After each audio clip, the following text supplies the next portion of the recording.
Hey guys, Blazie here, and I have watched the Lion Guard TV movie, Return of the War. This movie then leads off to the TV show, which I will review as well, but now I'm talking about the movie. It's about 44 minutes long, so it's not that big of a movie, it's just like made for TV, but it doesn't feel like it's like a full-on stuffed with info trying to get going with the series.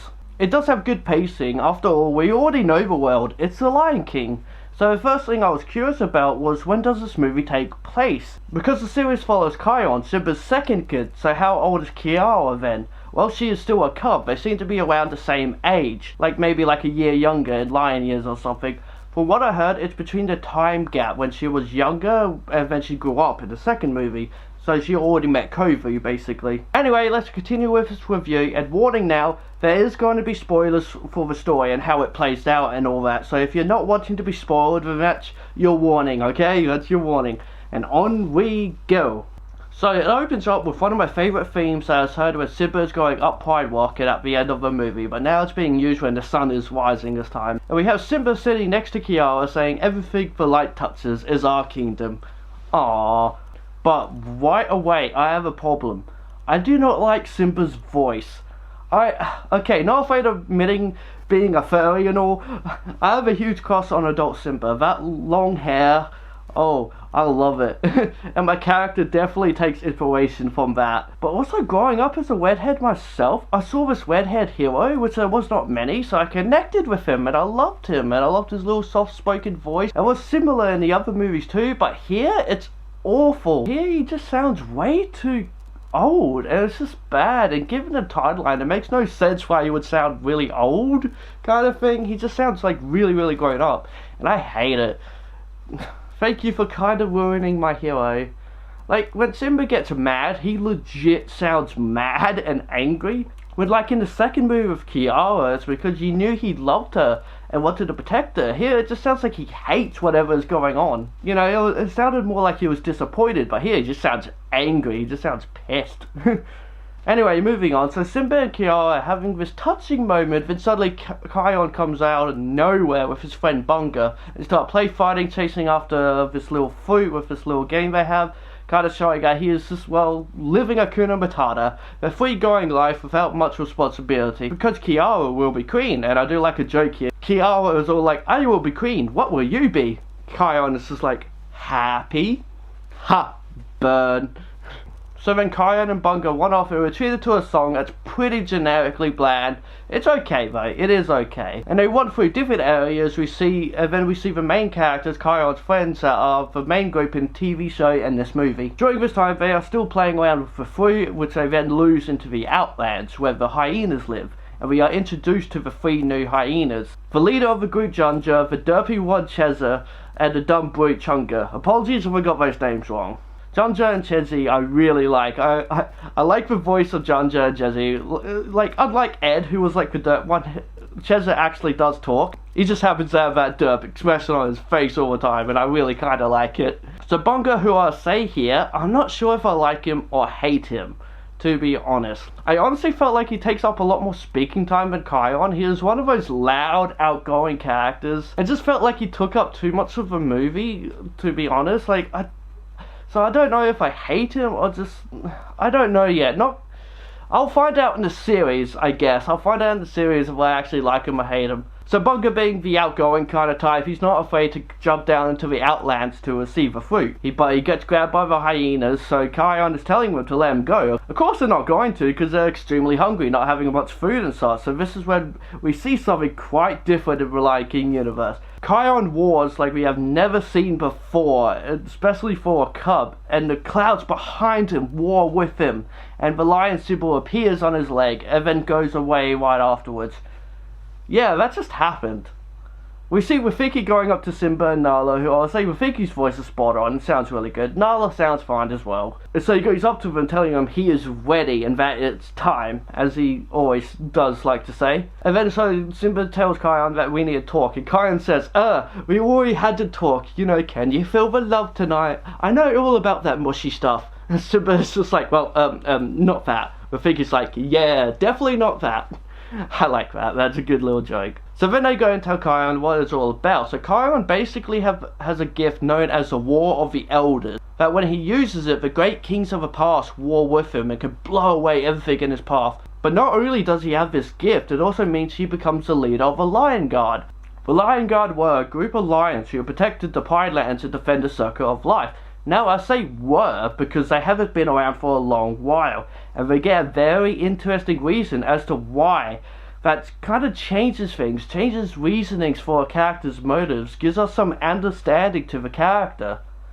The last leader of the Lion Guard, the last person to have a War of the Elders, spoiler alert guys, was Scar. Scar had the War of the Elders and was the last leader of the Lion Guard. And because he had this strong power, he thought he really did deserve the throne. He let all that power go to his head. And so he wanted the Lion Guard to help him kill Mufasa and join him in reigning over the Pride Lands. But they refused. So he killed him with his power, and because he used it for evil, it was taken away from him. So yeah, it does give more backstory to Scar, and honestly, it's hard to say if I like it. Like, ew, no, why are you doing this? Why are you ruining him? But like, honestly, it sounds really freaking interesting to me. And why Scar has like, you know, the scar, and like he's off in his cave from everyone else. A loner, an outcast. I'm not sure if they know, if people know he killed all of them, and that's how he lost his power. I feel like Mufasa would have banished him, though. It's the one thing they don't really explain, but I still find it interesting. I'm curious to see if it's further talked about in the series, though. Also curious when Simba learned all of his knowledge, because he's the one telling the story to Kion. So now Kion is set with the task of finding the bravest, strongest, wisest animals he can. Well, the problem here is Simba starts with thinking lions to go get the best lions, but he ends up just basically rounding up his friends that he thinks are like the bravest, strongest, and so on and so forth. But I will get to that in a second though. So then Kion and Bunga run off to go find them. Bunga ends up joining because Kion says he is the bravest animal he knows, so that's why he's in. But then they hear some cries for help from Kiara's friends. They go there as quick as they can, but Timon and Pumbaa save the day.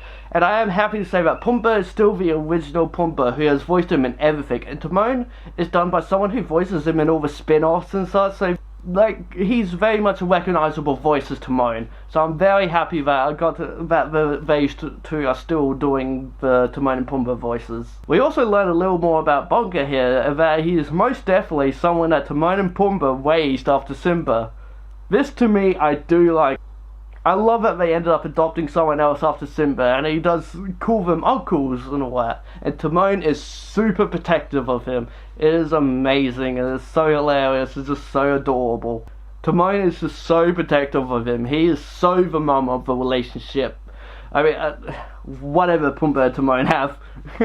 So here we almost get them singing Hakuna Matata, but Bunga has his own way of life he prefers, which we get his version of Hakuna Matata, which is Zukazama. The problem here, well, one, this song can't compete with Hakuna Matata, and tries to be the new thing because Bunga says it all the time. But also, the thing with Hakuna Matata is that they explained what it is in the song. Zukazama, they don't explain what it is at all. He ended up just saying in the song, now you know my way of life. No, I really do not. So I looked it up, and Zukazama basically means pop up and dive in, which he says in the song, but like, you don't know that's what it means, and he's saying it and such. It's just like it's part of the song. But basically it means just being adventurous, just dive into any situation and have fun. A lot different to the carefree nature of Hakuna Matata, which I will still live by. When the world turns its back on you, you turn your back on the world. That has stuck with me, and my interpretation of that as well. If you have worries, if life in the world's here will give it up on you, you turn your back on it and do what you want to do. You say Hakuna Matata and not dwell on the past. So the songs we have gotten are very generic, so I don't have much hope in that regards compared to like the original movie that has amazing songs and an amazing soundtrack.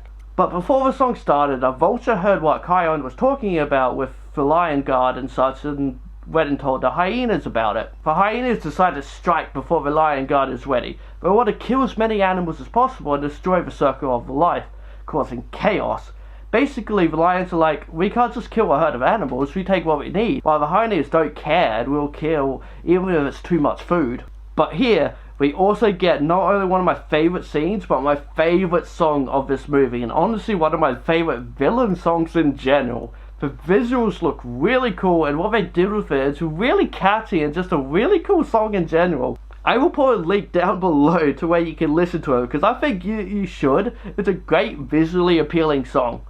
So then we get a really cool African chant that I also think is like the show's opening theme, which does sound really cool as well, I will say, and a montage of Kion getting all his friends who they thinks are best for the job. There's Ono, who has the keenest of sight, Beshi the strongest of the lot, and Fuli the speediest of the buds. Of course, they don't really believe he can do this great war, and when he tries it, he just squeaks, and it's adorable. And so yeah, that makes things worse. But then Simba shows up and sees that like the kind of team he now has, and he gets very angry and disappointed in him because he was supposed to choose lions, not his friends. So Kion goes off on his own and starts to sing the sad song of the movie about what he should do if this really isn't as cool. But then the great Mufasa appears in the clouds, and he is voiced by the man himself, James L. Jones.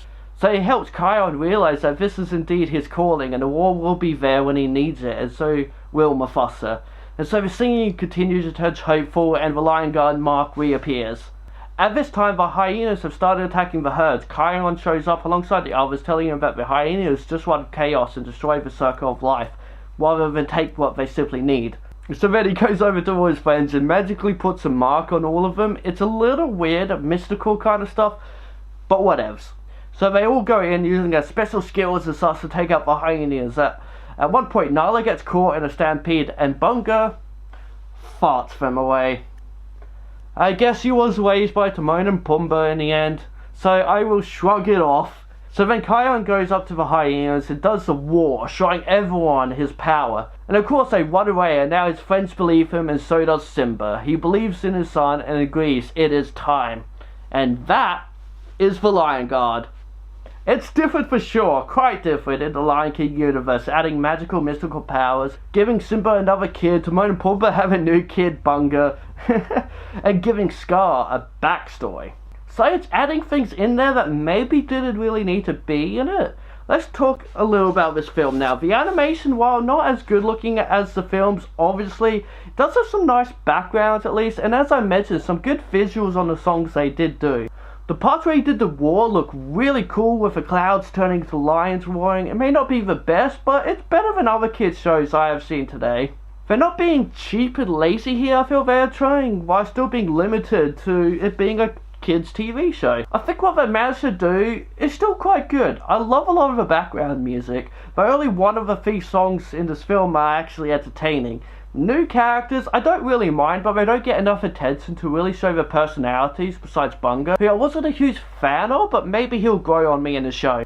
I like the bad guy Junja in the crew. He has a great evil laugh and a good voice for it too. I'm looking forward to seeing them in the TV show. All in all, for like a pilot, starter, kind of to what will become a TV show, I honestly didn't mind it. It has some potential, and I'm especially curious if they build on Scar's story at all, and if they will show more Simba and the others, and any other kind of backstories. I did enjoy this short little movie, honestly, and I recommend others to watch it too, and that's why I give this movie a solid 6 out of 10 foxes.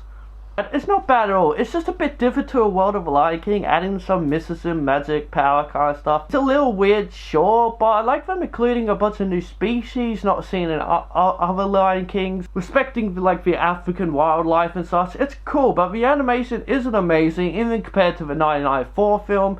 But for TV in the end, it's a cartoon, and this is just like the pilot episode basically. And for what it was, it's still not that bad. Don't get me wrong when I gave it a 6 out of 10. There's just like a couple little things here and there is why it's a 6. And not this like amazing sort of like 8 or 9 or something like that. It's still a really good film. I still did enjoy it. There's definitely people out there that will definitely enjoy this. And I definitely recommend it to them. Like I said, like the backgrounds are pretty nice looking.